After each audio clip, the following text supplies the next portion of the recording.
Hello students, welcome to my channel. I am Sirshal Kedi.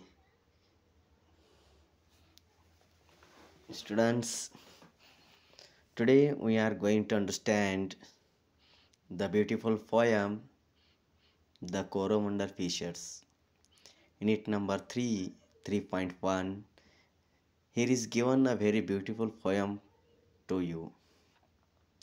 The title of the poem is Coromandel Fishers.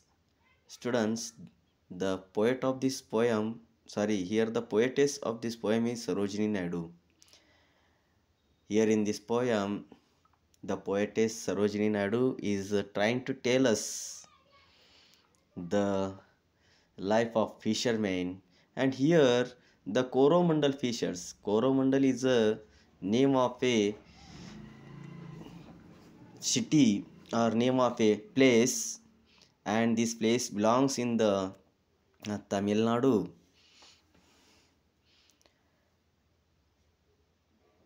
Here, the Sarojini Naidu is trying to show us through this poem the life of the fishermen, how they struggle and how they struggle their life and how they spend their life in the sea. What are the problems comes in their life? That is here the poetess Sarojini Naidu is trying to show us, trying to tell us through this poem. Now we will see the poem line by line. Here in the very first two lines, the poet is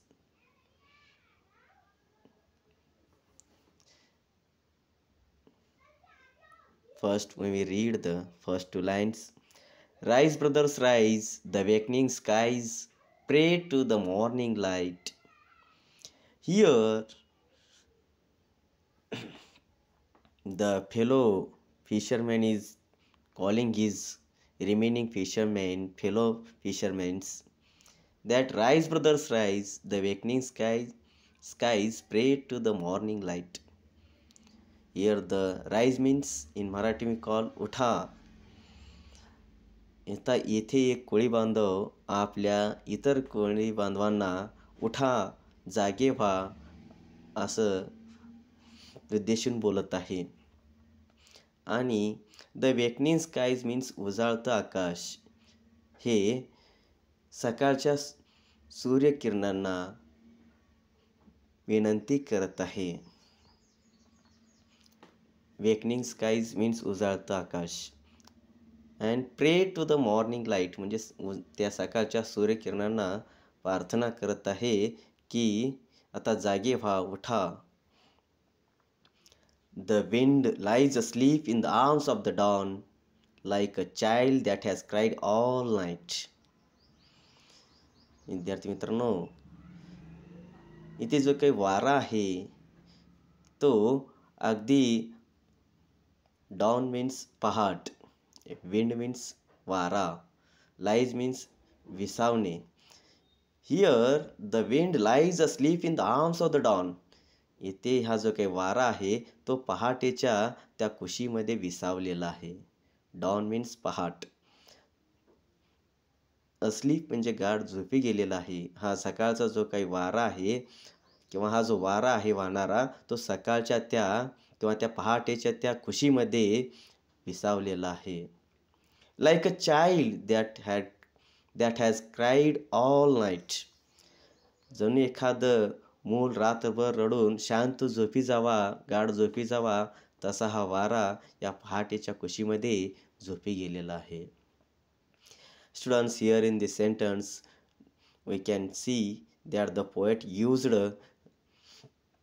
the simile figure of speech because the word like or the poet compares the wind with the small child using the word like. So that's why in this sentence we can see the simile figure of speech.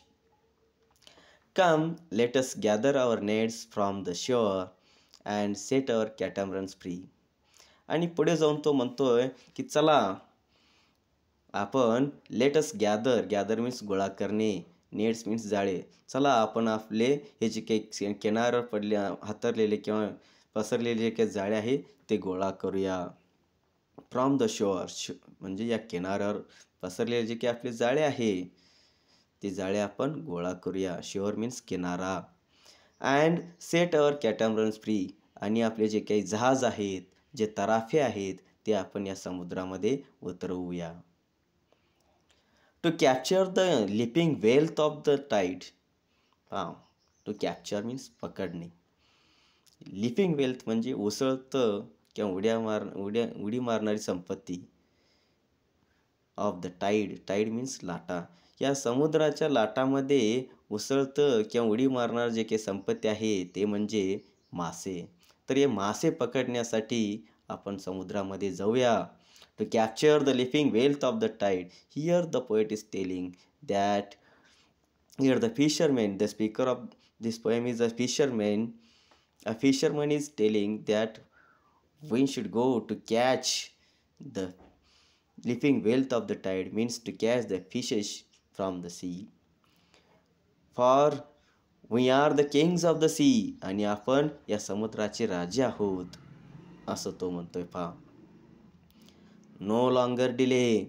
Let us hasten away in the track of the seagull's call. चला आता उशीर करू नका. चला आपण त्वरित जाऊया. In the track of the seagulls call. ज्या दिशेने हा सीगल पक्षी आहे तो वरडत चाललेला आहे त्याच्या पाठोपाठ आपण जाऊया. त्याच्या मार्गाने त्याच्या मागोमाग आपण जाऊया. In the track of the seagulls call म्हणजे समुद्र. सीगल्स मीन्स समुद्र पक्षी. हा समुद्र पक्षी ज्या दिशेने ओरडत जात आहे त्याच्या मागोमाग आपण जाऊया. डिले मीन्स उशीर करणे. हेसन मीन्स त्वरितपणे, लवकर. सो नो लॉंगर डिले, आता उशीर करू नका. लेट अस हेसन अवे, आपण त्वरितपणे गेलं पाहिजे. In the track of the seagulls call, या समुद्र पक्षीच्या सीगलच्या पाठोपाठ आपल्याला त्वरित गेलं पाहिजे. कारण असं म्हटलं जातं की समुद्रामध्ये सीगल्स ज्या ठिकाणी उडत आहे ओरडत आहे त्या ठिकाणी पुष्कळ मासे असतात असं म्हटलं जातं. म्हणून कोळी लोक जे आहेत फिशरमन हे या सीगलला फॉलो करत असतात आणि सीगल ज्या दिशेने वरडत जातो त्याच्या मागोमाग हे कोळी लोक मासे पकडण्यासाठी जातात. कारण ज्या ठिकाणी हा सीगल वरडत असतो, आवाज करत असतो, त्या ठिकाणी मासे भरपूर असतात असं म्हटलं जातं. The sea is our mother, the cloud is our brother, the waves are our comrades all. इतकेच नाही तर पुढे हा जो काही कवितेचा स्पीकर आहे, हा कोळी बांधव आहे, तो म्हणतोय पहा की हा जो काही समुद्र आहे किंवा ही समुद्र म्हणजे आपली माता आहे. The cloud is our brother, आणि हे ढग म्हणजे आपले बंधू आहेत, बांधव आहेत, भाऊ आहेत. The waves are our comrades all, आणि हे ज्या काही लाटा आहेत समुद्रात निर्माण होणारे ते आपले सहकारी आहेत. For though we toss at the fall of the sun, where the hand of the sea god drives. आणि आपण समुद्रातून पुन्हा संध्याकाळ होत असताना पुन्हा आपण आपल्या घराकडे परतत असतो. आणि म्हणजेच काय हो, आपल्याला हा समुद्र देवता जो आहे तो आपल्याला सुखरूपपणे आपल्या घराकडे किंवा आपण सुखरूपपणे आणण्याचं काम आपल्याला हा सी गॉड म्हणजे समुद्र देवता करत असतो. At the fall of the sun म्हणजे संध्याकाळच्या वेळेस. पहा, we toss at the fall of the sun, संध्याकाळच्या वेळेस समुद्रामध्ये ज्यावेळेस भरती येतात किंवा लाटा येतात त्यावेळेस जे काही ह्या कोळी लोकांचं जे काही जहाज आहे ते लाटावरती वर खाली असं टॉस करत असते. म्हणजेच वर खाली ते पाण्याच्या लाटावरती वर खाली होत असते. तर तशाही त्या भयानक परिस्थितीमध्ये हा जे काही समुद्र देवता आहे ते त्या कोळी बांधवांना अगदी सुखरूपपणे परत पुन्हा त्यांच्या घराकडे घेऊन येते. पहा, म्हणून इथं हा कोळी बांधव म्हणतोय, what though we toss at the fall of the sun, where the hand of the sea god drives. कारण आपलं सर्वांचे जी काही प्राण आहेत या समुद्रदेवीच्या हातामध्ये आहेत आणि ती आता आपल्याला व्यवस्थितपणे तिच्या नेतृत्वाखाली आपल्याला घराकडं नेईल.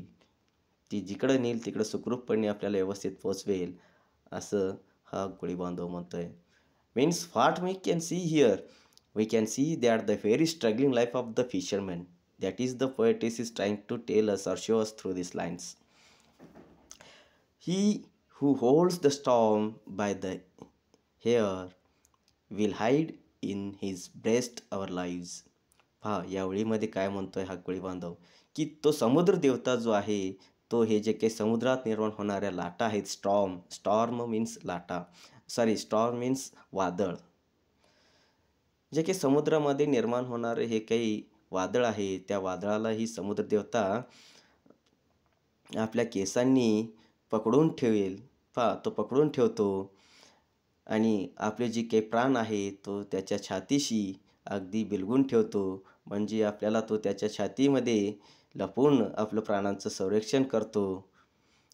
Here the poetess Sarojini Naidu is trying to tell us that, or the speaker of this poem is telling to try us, that the sea god holds the storm by his hair and he will save the lives of these fishermen.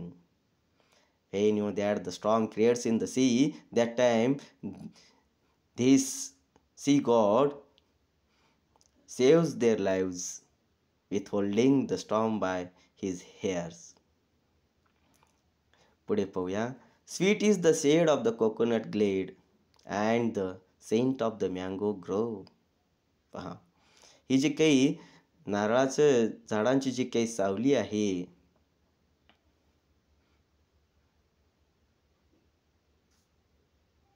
ते अगदी गोड असं आहे.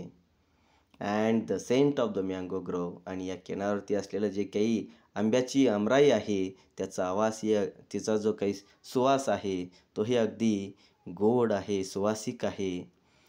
And sweet are the sands at the full o the moon with the sound of the voices we लव.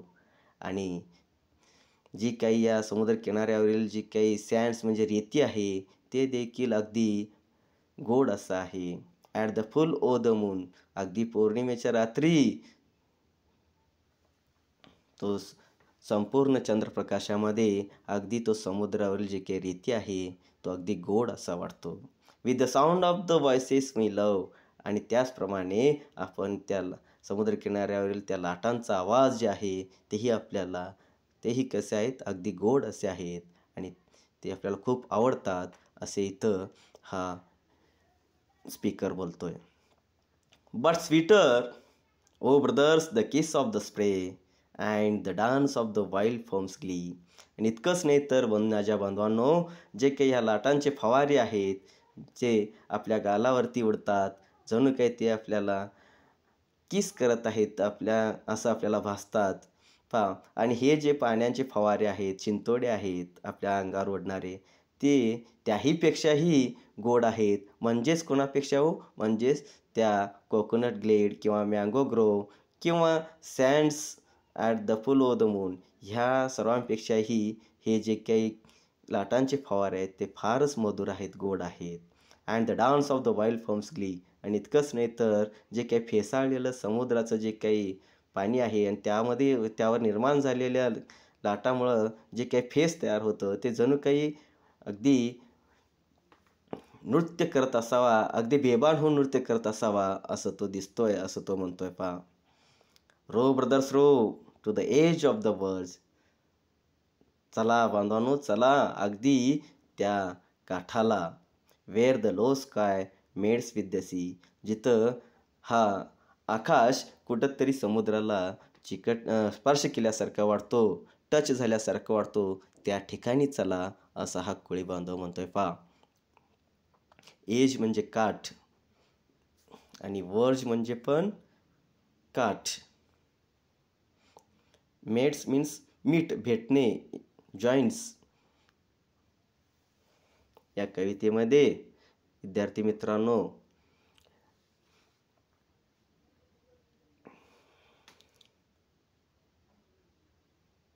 पहिल्या ओळीमध्ये rise brothers rise the wakening skies pray to the morning light, या ओळीमध्ये आपल्याला पर्सॉनिफिकेशन फिगर ऑफ स्पीच असलेलं दिसून येतं.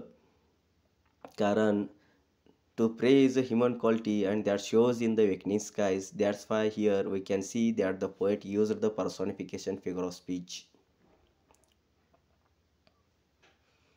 पहा अजून कोणकोणते फिगर ऑफ स्पीच या कवितेत कवीने वापरलेलं आहे. Sweet is the shade of the coconut glade and the scent of the mango grove. या ओळीमध्ये आपल्याला द साऊंड स हे पुन्हा पुन्हा रिपीट झालेलं दिसून येतं, म्हणून त्या ओळीमध्ये अलिट्रेशन फिगर ऑफ स्पीच असल्याचं आपल्याला दिसून येतं विद्यार्थी मित्रांनो. आणि अजून खालच्या ओळीमध्ये पण पहा, and sweet are the sands at the full of the moon with the sound of the voices me love. यामध्ये पण स हा साऊंड पुन्हा पुन्हा रिपीट झालेला आहे, त्यामुळे तिथं आपल्याला अलिट्रेशन फिगर ऑफ स्पीच दिसतो.